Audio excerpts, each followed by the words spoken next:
For this month, we're going to talk about change and how the ID or our ID connects us to change and how specifically how we react to change.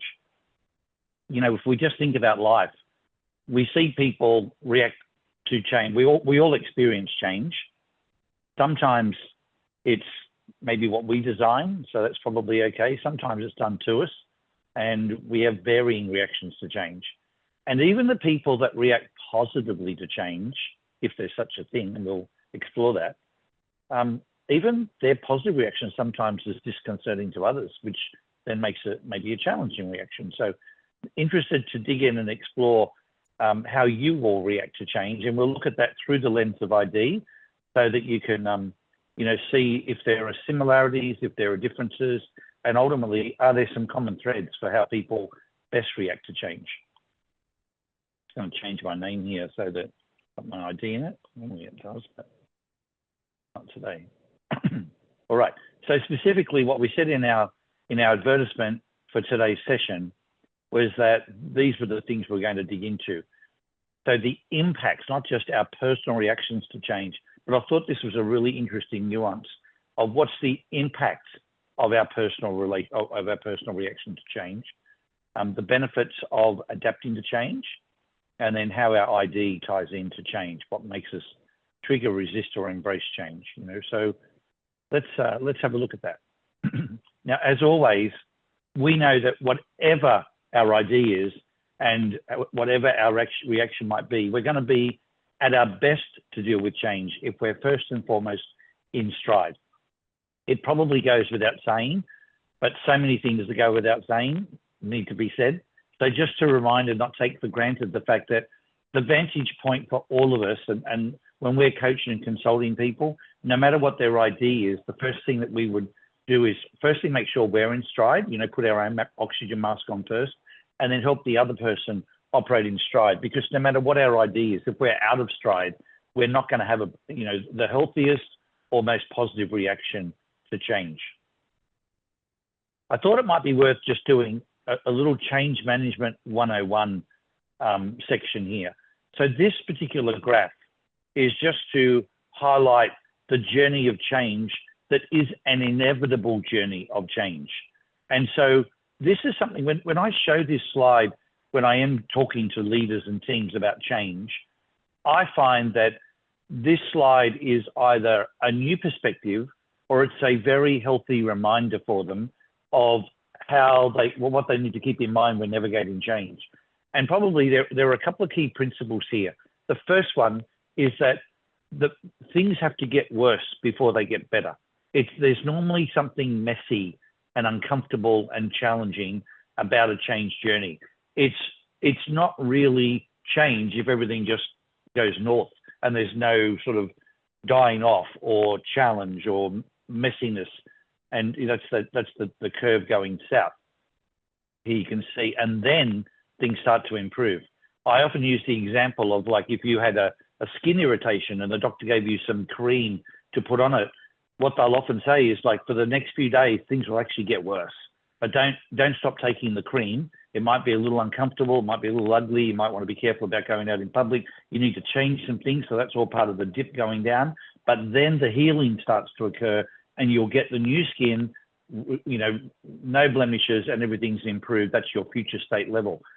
So the dip in change is not only normal, it's actually inevitable.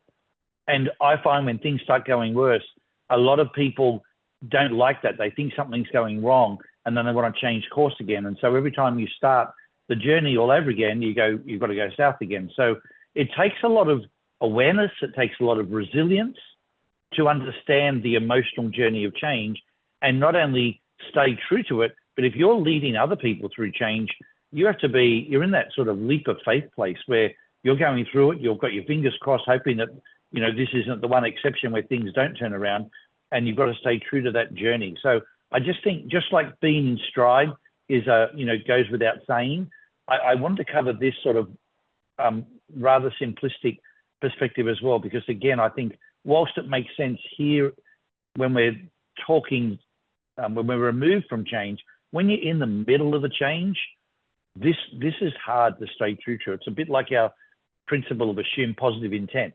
All makes sense when we're away from the moment, but in the moment, and can be way more challenging. So I'll just stop there in case anyone has any questions or reactions to what I'm sharing. Just remember, you might be on mute. Paul, it'll be interesting to see how dips show up in the various IDs. Yeah, so we're coming to that, Steve. Thank you. All right, I just thought, in case sometimes people have to jump off early, what I've found is that regardless of ID, there are ID strategies, and to Steve's point, we all react differently, and there are different strategies we can use. And then I've also found that there are some sort of overarching principles, I just call them mantras, conversations we can have with ourselves, that when things happen, how do people quickly get to a place where they can accept and deal with the change in a healthy way? Maybe you've got something different to what's on this list here, but you often hear people say things like, yes, the change happened, but, everything happens for a reason, and I've just got to find the reason. Or they don't necessarily see it as wrong. They just see it as, I'm curious now. There's some lesson in this for me. There's a reason for it. I'll dig into that. I find the second one really helpful for me, that when something happens that I wasn't expecting, particularly where it's a change in situation, sort of going, okay, so that wasn't what I planned, but that's still the plan, just wasn't where I was at. So it's all perfect. And my job is just to accept it and go with it and find the beauty in that. I've had people, the fourth one there, a lot of people in teams, and it's not per ID. I just find a lot of people lean on these things as general principles to navigate change. I've realized that I can only control what I can control, and that's what I stay focused on. I don't worry about the things that are out of my control. You often hear people say there's two principles in life: don't sweat the small stuff. Number two, it's all small stuff, and that's how they try and regroup and gain a different perspective. So I just thought I'd ask, does anyone have anything that you found that you lean on to navigate change, or, you want to comment on anything on the screen here that you particularly have found helpful? And we'll see whether there's any ID correlations, at least from the people on this call. So I have found for me that the only controlling what you can control, that in the past, I've gotten myself so stuck on, something that I can't control. And it's something that I'm really trying to help fix or do something about. And then I have to take a step back, and it's like, okay, it's out of my control. I just need to, let things kind of set into place where I really just want to get hands-on and just get in there and figure it out. And that's actually something that my husband has told me a lot, that I have to take a step back, and you can't get too upset over things you can't control. So that one really resonates with me. Thanks, Lauren. Yeah. Thanks, Lauren. Anybody else? I think time plays a factor as well. If you get too bent out of shape out of the short-term changes, just remembering that nothing stays the same for very long, like the weather. And so if you've got the patience to work through maybe a couple of years of uncomfortableness in a role or whatever it might be, as long as you've got an eye on the long game, I think that helps you accept short, sharp, sudden, surprising changes. If you keep an eye on what the long-term strategy is, versus getting too worried about what's happening next week or next quarter. Yeah, that's good. Thanks, Miles. Yes, so keeping your eye on the long game. It's good. Thank you. So I share this because, I would say a lot of people that I talk to that seem to navigate change well, regardless of their ID, they have in their toolkit a particular phrase or mindset that they come back to, that they can draw on to deal with change. And I haven't found a correlation with ID. So for example, the one about everything happens for a reason. It's, we often think that verifiers need reasons, but I I know of avoid verify people that really draw on this. So I find these sorts of statements quite generic, a little bit like the basic human needs that, you know, everyone needs love regardless of their ID. And yet there are still specific needs per ID, but there are some needs that overarch. And I think this sort of falls into a similar category.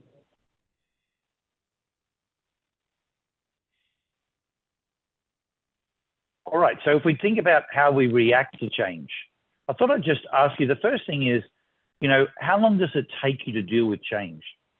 And I just thought this would be a really interesting discussion for us to have. And I'll throw a couple of scenarios at you, just, you know, and I'm thinking here of whether there are certain IDs that react fast to change, slow to change, how you see yourself with change. Like, do you see yourself as slow to react, fast to react? And if we, what does fast even mean? You know, so for example, if you might consider that, well, I reacted, it took me like a week to get my head around it, and that was pretty quick. Someone else might say it was quick. I mean, that was really slow. So just be interested to hear your perspective. How do you see yourself? You know, and I just ask you to be, you know, for the sake of the learning of the group, to be really honest here. Like, do you see yourself as fast or slow, or too fast or too slow? And I say the fast because I'm thinking of a particular person, and she is an improviser, and she said, well, when I get something change on me and it's negative, almost within maybe like a minute, I see the opportunity. And my mind just instinctively goes to the opportunity. And whilst I'm totally fine with that, I've learned that for people around me, whether it's my work team or even whether it's my family, they think that I don't get it. I don't get the gravity of it. I don't get the effect on other people, you know, and that I'm or I'm being very unauthentic. And she said, like, I totally get it, but I move really quick. And she said, I'm conscious that I might, for the sake of other people, maybe it's too quick, not for myself, but for how the way I react impacts others. And that's what, you know, we talk about today. How does your reaction, what's the impact of that? And so even being fast to change is not necessarily the healthy place if you're having a negative impact on others. So just really curious to hear from you guys. What do you see for yourself? Well, it seems to me that I am affected more by change, depending on how much that change affects my life, my day-to-day living. In the building where I live in, we've had a lot of changes. They've been doing remodeling that was supposed to be about 6 months, and it's into the second year now. And there are a lot of people very upset about that. And it really doesn't impact my day-to-day living as much. So I think of that as an example. You know, how profoundly does it affect my life? And that is what causes me to react fast or slow or. Well said, Judy. Well said. Well, and just to help others on the call who might still be learning about ID, for someone like Judy, who's a strong completer, think of it as like a jigsaw puzzle approach. And if there's only one piece of the jigsaw puzzle being affected, that's a smaller reaction or a smaller issue. But if there's lots of pieces of the jigsaw puzzle in her life being affected, then that's more significant. And other people may not see all of those other consequences. They might think there's only, all I asked you to do was this. You know, I said I'd just be half an hour late, or I can't come on Saturday. They think it's just a simple change. It's like, yes, but what you don't realize is I've made this change, I've done this, I've now got to do that. There's all these other consequences. And for a completer, it's the consequences of the change, the effect on everything else that causes the heartburn. Thanks, Paul, Judy. Anybody else? Yeah, Paul, I'm both slow and fast, depending on if I'm bought in or not. You know, if it's something that's, you know, it's my idea and I know it's right and all the rest of it. Right? It take a lot for me to to deviate from that or get on board with a different idea until I see, until I'm on board, until I see that evidence, until I see the reason why, and I know that's pretty true to my ID. But I'm also, once I'm there, very quick, but it's how do you get over that hump for me? My experience. Yeah. I think most people, I think it's a general rule of thumb, and there might be some exceptions. For most people, if they're driving the change and it's what they want, then that's much easier for them to do it. So a big one obviously would be something like moving house. If someone's moving house and it's their decision to move house, then that could be exciting. It's still messy. There's still a lot of stuff to go through that's frustrating. But to Miles's point, if you've got your eye on the prize, where you're going to be and how much better it's going to be, you can navigate the change, both your reaction to it and the acceptance of it. So one of the comments in the chat, I think, Greg, you asked that question, do you mean reaction or acceptance? I mean, there's your initial reaction to it, and then there's what do you need to do to get to a place of acceptance. If you're the one in the driver's seat, that's a different journey to when it's being done to you. And I would just say, for the sake of the learning today, let's talk about when it's a surprise change, where it's not you in the driver's seat, because for most people, when they're driving in the driver's seat, it's a more healthy, positive situation. But when it's being done to you, that's when it's different. So to your point, Tristan, if something's being done to you and you don't even agree with it, there's a meeting of the minds that's needed probably first before you can then start to be in a place where you want to take things forward. And depending on how long it takes to get the meeting of the minds. Sorry. I found too that for me also, like, depending on how slow or how fast I'm going to go, it might be due to any questions that I have. So it might not be that I don't agree or that I'm not on board. It's just trying to, come full circle so that I understand, what the light at the end of the tunnel is, like what that end goal is. And then I'm to the races. Yeah. I think for me, when I look at my two strongest drives, the verify and the improvise, if I'm moving too fast, it's usually because I don't have all the information, and that's going to come back, or I might not have all the information and it could come back to bite me. If I'm moving too slow, it's because I'm asking too many questions and it's time to move on. It's time to act and to take the next step. So I just look at it in terms of those, two drives, mostly those two intensive drives. Thanks, Denise. In my case, it's interesting. Go, Gus. Thank you. In my case, as I thought about the questions here and the discussion, I realized I sort of live my life with a hair trigger, and I go from 0 to 100 miles an hour in a blink. And if I go off the cliff, well, I pick myself up and put the pieces back together and keep moving. I have a I could tell as probably all do, and I won't get into any of them, but I can see how I leap without looking first. I feel like oftentimes I'll go out on the diving board, the high board, and dive off, and then halfway down check and see if there's any water in the pool. But if there's not, it's flat and pull myself out of the pool and keep moving. Thanks, Gus. Alona, you going to share something? I was just going to say how complicated it is. I'm happy to do a quick change, but if it's a complicated change, I get a little hinky. A little? Say a little pinky? Hinky. A little hinky. Hinky. Hinky. Yeah.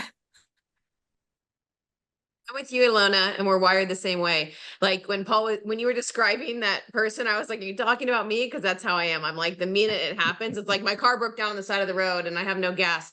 all right, I'll get some exercise. Like my immediate thought is like, oh, what's the opportunity here? Like it happens constantly. Like they chopped down all these trees in our house, in our yard yesterday. And at first I was like, oh, that sucks. I really like the greenery. I wish they hadn't done it. And then by like an hour later, I was like, oh, it looks so much more open. We have a better view. Like it's immediate, like immediately acceptance. However, what Ilona just said really resonates with me is like, so my first reaction is, it is what it is. Try to make the most of it, make it an opportunity. How do we make the best of this? But if it's super complicated and makes my life complicated or slows things down, then I get hinky or irritated.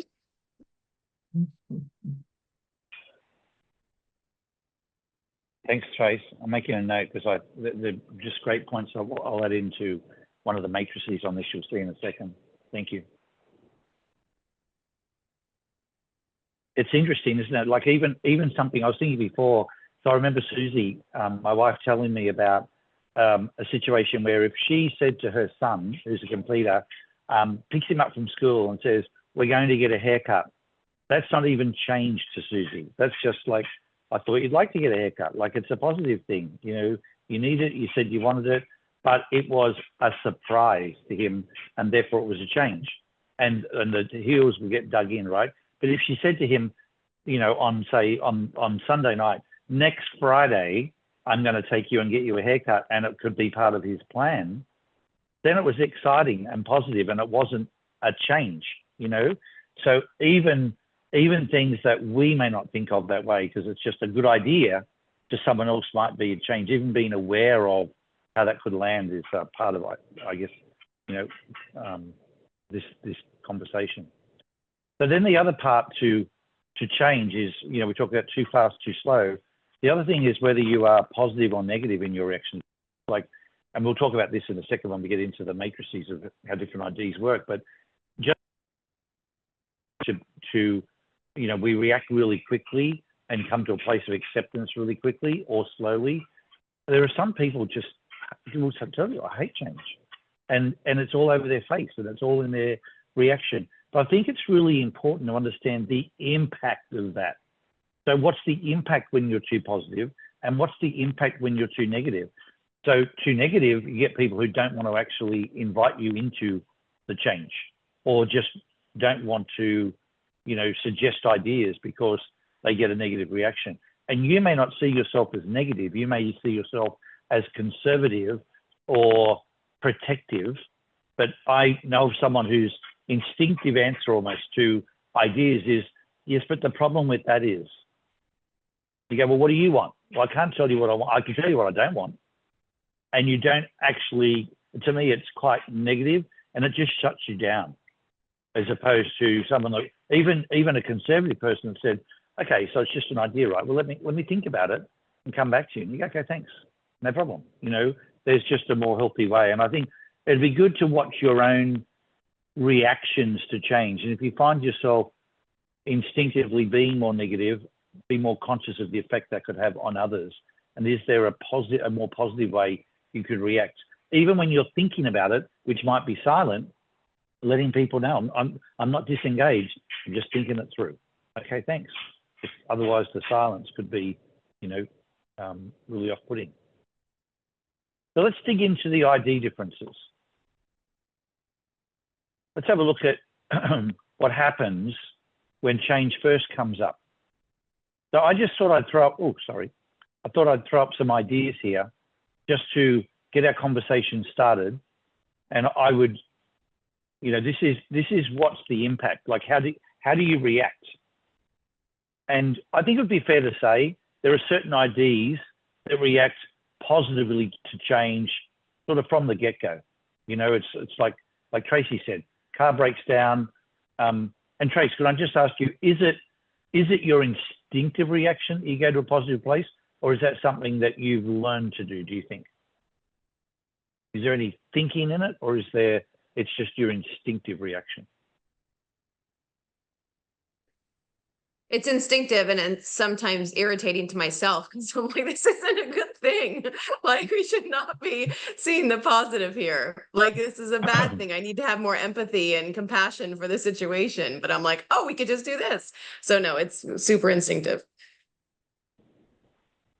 Yeah. Yeah. Thank you. And so for certain IDs, and I would say, off the top, if you are, so take Tracy's ID, you heard it from Elena, if you are avoid verify, there is that natural sense of acceptance of, and I love that phrase, it is what it is. It is what it is. We don't try and change the change. If that's how it is, that's how it is. Like, okay, so we're straight into the place of acceptance. And then if you've got the improvised ID, your natural instinct is not only to see the positives, but probably react with a more light-hearted, whether it be humor or something that's more sort of fun reaction. That means you not only have that acceptance and it's evident to others, but you're moving forward very quickly. And then if you avoid complete as well, you pivot on a dime. You just pivot really quickly. So the people that have a natural affinity to reacting positively to change, I'd say at an instinctive level, avoid verify, avoid complete, and improvise. So does that go to say the opposite? If you are a verifier and a completer and avoid verify, does that make it tough to deal with change? And I would suspect that it does. That change is something that instinctively, the first instinctive reaction, and you can see the words there for the verifier. And Grant, you said this in your chat. There's like a defensiveness or even a criticism and a blame about it. And then for the complete drive, it's like stunned. It's the changes. There's a certain shock factor, and it's just easier to resist it, to stay with what I've got, because then there's no change, rather than embrace it, even if it's possibly good. Like, yeah, but the devil you know is better than the devil you don't. And then avoid improvise. You just, you see all the risks. That your instinctive reaction is to see the risks. And so you look at the impact of all of that, the consequence of that impact can be challenging for yourself. It can be a massive source of stress and anxiety. And then the consequence is people around you will withdraw from wanting to suggest those ideas that might involve change, but they may not even see it as change, like the haircut idea. They thought it's what you wanted. They thought it was a good idea, but yes, it was a change. So Paul, how do you differentiate on authenticate in terms of using it means that there's anger, frustration, and you wear the emotional aspect there of wearing your heart on your sleeve, as opposed to avoiding authenticate and taking it personally? What's the difference there? Because they're both internalizing the emotion, but what's the difference there? Well, I'm happy for others to explain this too. For me, as an avoid authenticate myself, I would say the emotion is very much an external, visible thing that you see in the authenticators. It's, the wear the heart on the sleeve. The avoid authenticate, you could be in a lot of turmoil, but not be showing it externally. And you tend to read into it way more than what might have been either intended or necessary as well. And make it a bigger issue than what it might actually be, because you attach so much personally to it. Oh, I never do that. And I'm thinking of someone that, yeah. So I'm thinking of someone, if an authenticator had to, make an organizational change, and they have to, tell their best friend that they no longer have a job. They're just thinking of it, let's say, as, well, we don't have a job there, so I've just got to tell that's the truth. It's nothing about you personally. But the avoid authenticate can't help but read into it, but it must be about me personally, because we're best friends. You wouldn't do that to your best friend. And the authenticator, like, it's got nothing to do with our friendship. There's just not a job there that's where we need you anymore. There's no personal connection, but the avoid authenticate sees a personal connection in everything. And so they can inadvertently, read more into it than it is actually, not just what intended. It doesn't even exist. It wasn't about that.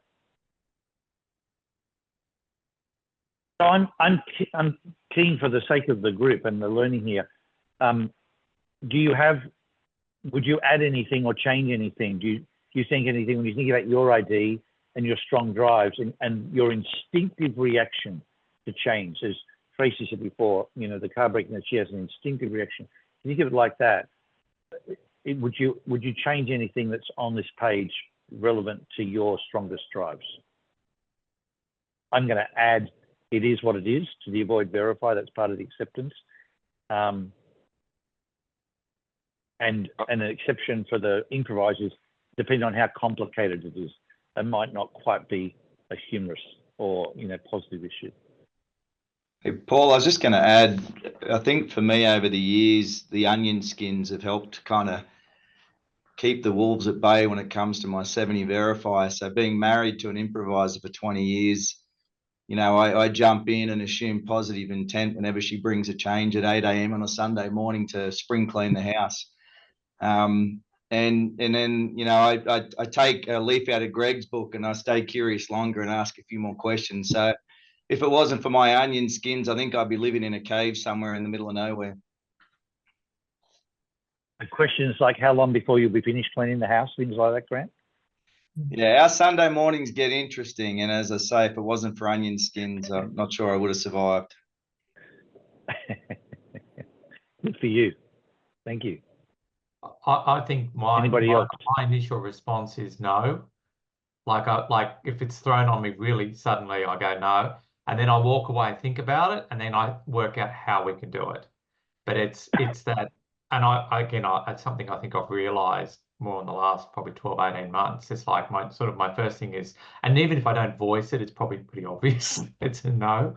And then I actually go away, do something else and come back. Well, actually, if we did it this way, yeah, we could make it work. But it's that initial, like when you say instinctive, it's like, no, can't happen. I just wanted to call out a really good point. Sorry. Go, Alona. Go ahead. I just wanted to call out that Steve put something in the chat, and it like I had a physical reaction to it. As a completer, a significant and surprise change creates a hostile reaction for me.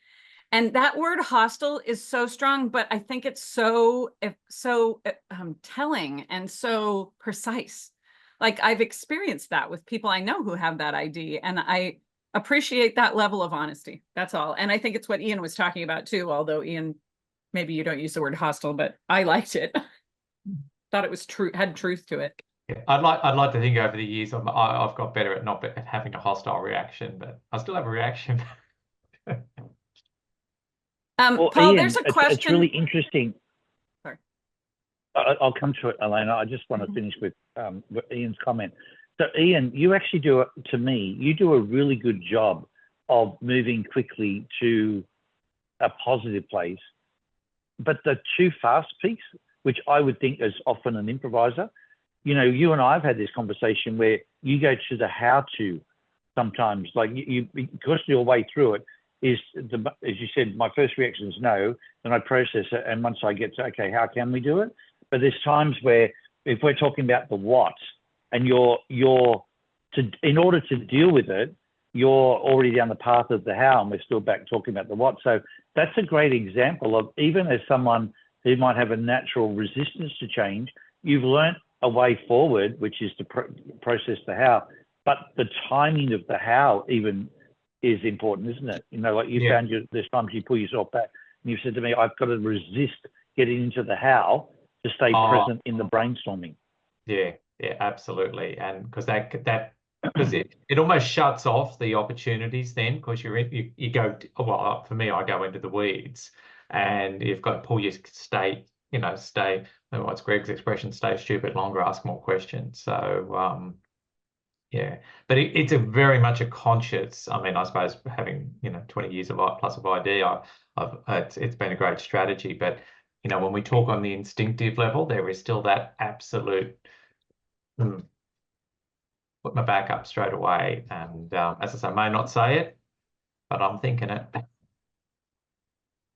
I found too that if I say right away what I'm thinking, like I have to think about it first, because if I say something and then I'm like, ooh, I didn't think that through, and then it could come off as like defensive, or argumentative, or like with the questions that I might have that I'm asking, or. Thanks, Lauren. Hey, Steve, can we come back to that word hostile? Because it's a really good word. And whereas Ian said he'd like to think that he's not, maybe hostile, that it is, I want to pick up on Alona, and this is, I find when an 8 in Authenticate particularly says something, there's so much truth in the truth of it. I don't want to miss this, because we think of hostile in a, almost a violent way, but maybe it's not that you're externally violent or hostile, but maybe there's something going on inside you that's hostile to you. It's not necessarily what you project outside to others. Maybe at times it might be, but is the experience even inside yourself hostile to you and for you? I'm asking Steve, and I'm going to come to you, Ian, and say, even for you, you may not show it with hostility, but is there the equivalent energy going on inside you? Steve? Yeah, certainly, Paul. It's certainly internal. Luckily, and I've learnt to manage this, but the situation was quickly 25 people got invited into morning tea in the boardroom, only to be told we made redundant and finishing up that day. Even though there was a huge payout and all that sort of stuff, that was irrelevant to the way the change got announced, how we walked through. We got walked into something which was, okay, thank you, welcome back, everything. And it was the exact opposite. So it was like a setup. So the reaction was intense. I knew I was intense and could have killed someone. So I actually left the boardroom and went for a walk around the building for about an hour before I talked to anyone. So I was certainly hugely internal, and knew that I would verbally abuse somebody if I spoke to someone. Even my best mate, I wouldn't talk to him, who I worked with. So yeah, certainly internally, and I managed it, but I knew if I'd bumped into someone, we would have ripped their heads off. Wow. Thank you for the honesty of it. So Steve, now that you look at it, was there any way that the change could have been handled that wouldn't have caused the hostility? Or something so significant, it would naturally. Oh, okay. Yeah, very, very much so, Paul. And it's the tide's changed. I've been through redundancy a couple of times, but I'm actually now, as a senior manager, delivering redundancy to my own team due to business changes here. So I'm sitting on the other side of the fence delivering it. So it's working with the people, it's talking with them, and preparing them, understanding that business might change, and understanding there is an emotional response there, and emotional response is okay, and allowing them space to deal with it, and actually drawing it out rather than everything happens for a purpose. Like, everyone reacts differently. That's why my initial comments are interesting to how the dips show up for different personalities. Some people get extremely emotional. Remembering I got 5 kids, and when I made redundant, I said, man, the whole world flashed before my eyes. So different people's situations, things come up differently. Like a guy said to me the other day, so I just moved house. I've just got a new mortgage. This is just going to, what am I going to do? So allowing that space to happen. So my awareness of that, and then how to deliver it. There's no perfect mechanism, and I believe I'm doing it better than what was done to me, but it's delivering the message in a professional and not a HR way, like hitting all the ticker boxes, how we've got to communicate, but there's real people behind it, and allowing them the space to work through it if they need to. As one of my clients said the other day, there's a human in there. Yes, yeah. And especially when an organisation promotes people are the key to everything, man, that they don't walk the talk. And when these sort of decisions, and they happen in business all the time. So business, I believe, generally speaking, does not manage that well. And that's a significant change for a lot of people. Thank you, Steve. Ian, what would you say about the hostility? Is there a hostility sort of energy inside you, or not? Yeah, it's funny. It's funny. I was even interested in Alona called the word out. It's not the word I'd use, and I'm not sure what the word is. Yeah, I don't have it. But it's probably things like resentment, frustration, those type of things come up. But hostile was is a really strong word to me. Yeah, probably resentment would probably be the word I would use again, and that's more just for me. But still, I mean, resentment's a very strong emotion. yeah. And you know, it's interesting when you listen to Steve. It's not even the change; it's the way the change was done. You know, which and to a completer especially, the way something gets done matters enormously. I think one thing for me with that, I mean, I resonate, you know, with the frustration at times, but the frustration is, you know, to what you said there, it's not with the change, it's with the way, but it's more the acknowledgement of what's involved. And so if someone says, look, I know this is a change, there's likely to be a lot of you know, consequences as a result, I haven't thought everything through yet or whatever, that lands completely differently to, hey, we're going to do this, or hey, this idea or whatever, it completely differently, because they're just acknowledging that there is things that have to be worked out and thought through, and they're not necessarily the best person to do that. That's why they're talking to you about it, you know. And that yeah, completely different landing. And also thank you, over Krista. time, And also, you know, sorry. There you go. Also over time with an avoid, you know, being married for 25 years to an avoid complete improvise. When he suggests a change, I always just say yes, because I know he's going to change his mind again about it in about 5 minutes later, and again and again. Accept the decision 25 years ago. Well, yeah. So, yeah. All right, let's move on to the next slide, which is, where is it? How do you excuse me, things on my screen here. So how do you recover? Like, what are the tips that, depending on your ID, you can lean on? And you guys might have some other things to suggest or even edit off of this page. But these are just to provoke some conversation for us to add some more to this chart as a tool for you to be able to take from the webinar. What is the key? And at the start of today's webinar, I put up some mantras that you could lean on as well, but they're more across the board. But for your particular ID, think about, you know, relevant to your strongest drives. Are there things you would add or change here? And plenty, I'm not at all trying to say this is, you know, complete. So please feel free to add. But is there something that particularly resonates that you want to emphasize or add to this for you to be able to, you know, accept the change, embrace it, and be able to move forward in a healthy and constructive way? So Ian, for example, with the completer, I've got it there as map out the plan, but I will add the word how, because I think that word is that the how to is a big part for the completers. You know, the minute you start working out the how, the minute you shift to how can we, it's the game-changing shift mentally of how you start moving forward.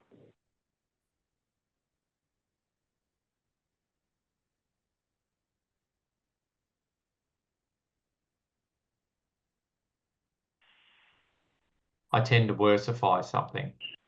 What's the worst thing that can happen, and then what do we do?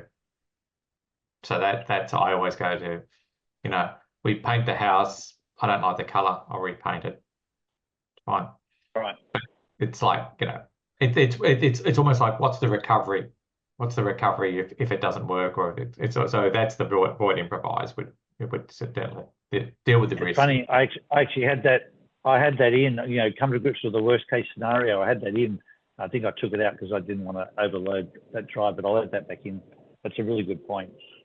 Because that, to your point, if you can deal with the worst case, you can, then everything else is, you know, then we can move forward from there. Thanks, man. Anybody else?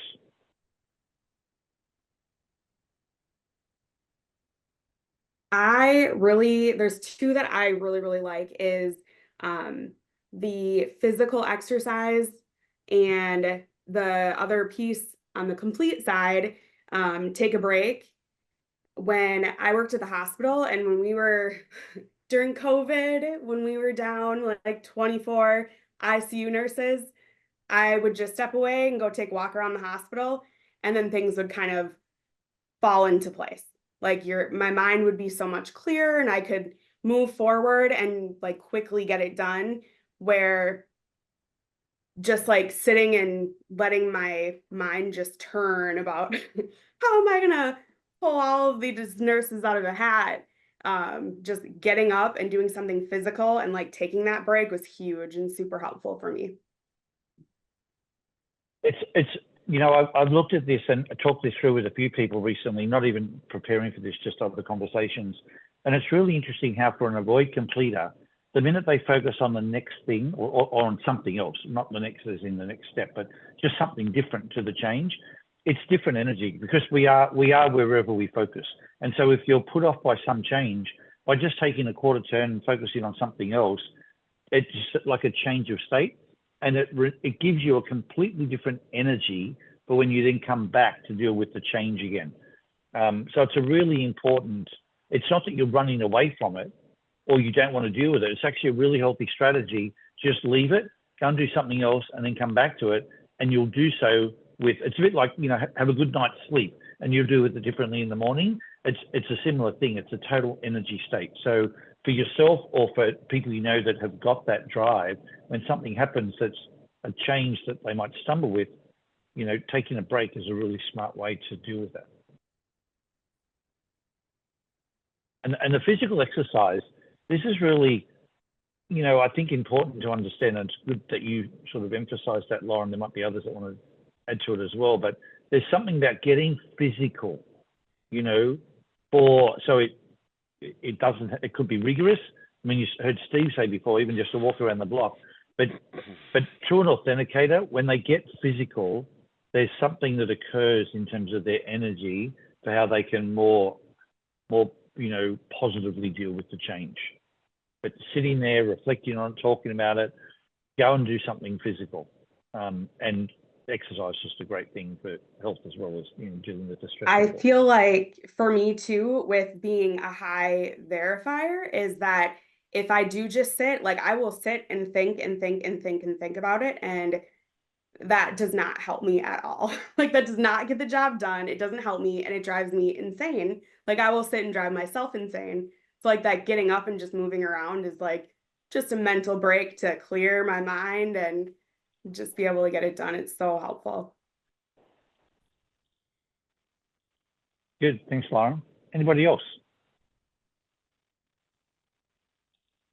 I'm seeing a big difference as people are speaking about the reaction they have to change and the actual engagement to the change. Like what it would, and I would have two charts. I'd have what's your native reaction to change, and for me that would be, well, it's like saying what soup do you long? What depends on the change, but what's going to happen? You know, I stay neutral as long as I can to see whether it's going to impact me and how. Then the actual doing of the change, that's another thing. You know, like if I were a manager going to initiate some change with the group, I'd go, here's the thing we're thinking of doing. Like you were saying earlier, Christy, about how it's offered. The way you offer it, to me, will save a whole lot of drama later, because you're giving people a chance to accept the fact something's going to change, but how's it going to impact you? What is it going to mean? Let's do all that before we go into the actual mechanics of the change. And we used to have a chart which is what do you need to accept change? And people brought up the point, well, if I'm initiating it, all I need is this. But if you're initiating it, I need much more, because I got to understand what's behind it. And for me, I'm just going, my authenticate goes, well, what's it going to do? It can make things harder, make things easier. Is it going to get complicated? Is it going to get smooth? I mean, we all have questions we would ask ourselves when a change is initiated. If we don't deal with them, trying to implement it, I think, is just folly. I think too that buy-in is really, oh, sorry. Hello. Go ahead, I think Lauren. too that initial buy-in is huge. You know, you're not going to get everybody's buy-in at first, but not only the delivery of the message, but the delivery of the message may need to be a little bit different for different individuals and how they may take that message. and if they'll buy into it or not. So it's how well you can get that buy-in initially, and then from that course on. You know, and you can just picture, you know, people saying, well, but that means you've got to think about all these different people and their different IDs and their reactions and yep, you do. And if you don't, it ends up a catastrophe. And if you study change, they say that, you know, more than 80% of change fails. So I'm talking organizational change, but even when you think about change at a personal level, so much of it is a catastrophe because people don't think about these things. And then you factor in someone's ID, like Steve was saying before, if it's just the way it was done to me, you know, it could have been the same issue, but delivered differently, would have led to a totally different reaction. In fact, I'd embrace it and I'd be a supporter of it and all of that. And so is it worth it? I would just say to you, you just got to make a decision as do you want to do the work before the catastrophe, or do you want to do 10 times as much after you've caused the disaster, you know? And there is more work to change than most people realize. And it's the people that are willing to put that work into understanding the different approaches that people have, the needs that they have, the onion skins that they bring, and spending the time. It takes time. And when you spend the time up front to cater for those differences, personally or in business, the difference, yes, it takes more time, but it takes way less time than what happens when you don't address those things and the catastrophe unfolds. There's no way out. You know, there's no, you know, person that's got the magic words or approach that does it. It's the people that realize that change is going to get worse before it gets better. There's even when you try and cater for all of those human elements, there'll still be some things that you miss. And you've got to be willing to like have your arm around the person through the journey of change and stay with them. And it does take time. It's a really big exercise. Now we do have, I'm not going to dig into these slides, but part of what you were referring to before, Greg, we've got slides, we've had these for years on potential causes of resistance and strategies to get people to buy into change. So there's a lot on these slides. I'm not going to go through them with you now. So we have these slides from 2008, and I think that's right. That's when we developed the change leadership material. So, and people in organizations, they love these two slides. They think these two slides are gold. How do I get my people to buy in? And understanding, depending on the IDs, the potential causes of resistance. And I promise you, if you study these two slides, now that we've done this webinar today, you'll find almost everything that people were sharing on these two slides. You know, so these will be in the deck when we send them out to you. But I'm just sharing what, you know, clients have told us. These two slides are gold. And then we've got this one here about how to get back in stride if it pulls you out of stride to be able to deal with things. You heard Steve say before he can even deal with it, went for a walk around the block. That was just to get myself, you know, back to a place where I could deal with it. So you've got to get back in stride, and then you might address, you know, what do I got to do to really buy in at a more surgical level? There's some great material here as little tools. I will add a few, the comments that you made today, I'll add in here before we send the slides out. These couple of slides just keep it really simple. You know, what's the first reaction? And I think the power here of understanding instinct is that it may not come through on the outside. Yes, if they're an authenticator, they might be more likely to wear their heart on their sleeve, but half the world is avoid authenticate, regardless of their other drives, and they might have stuff going on that isn't as evident to you.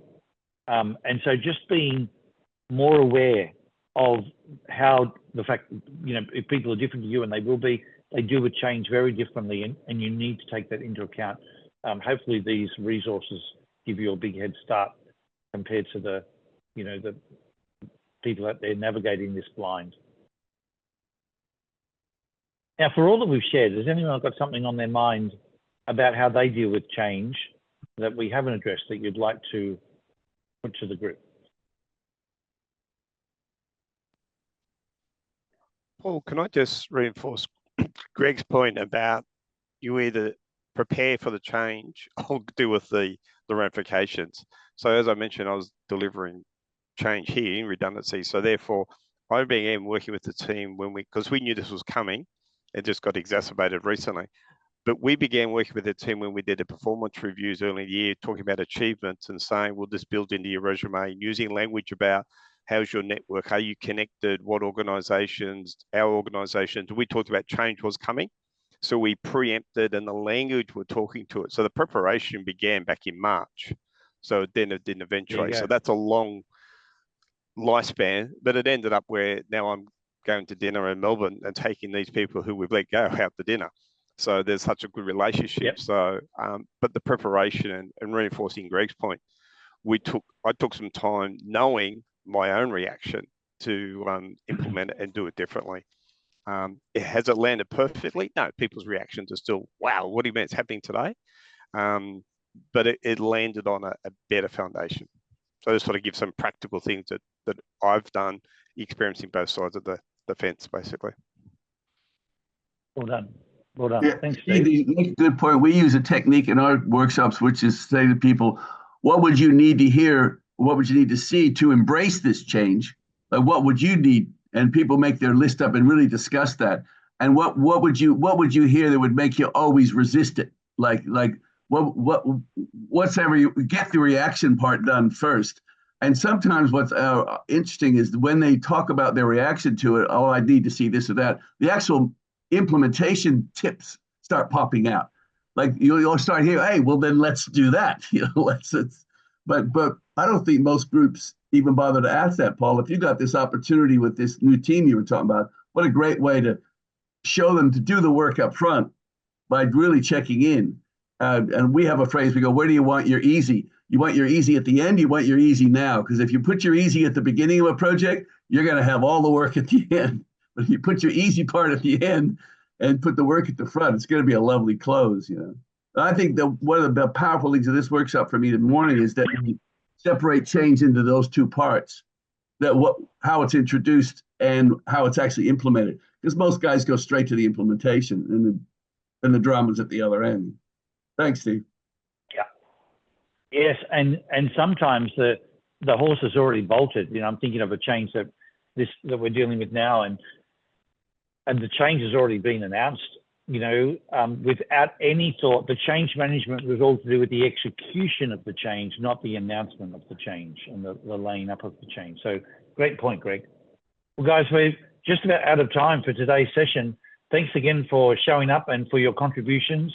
It all helps, fashion insight that can be really helpful to our broader world out there, and for you to be a better agent of change and to help other people operate in stride. So thank you for being here. We look forward to seeing you again in a couple of weeks where we'll unpack this even further.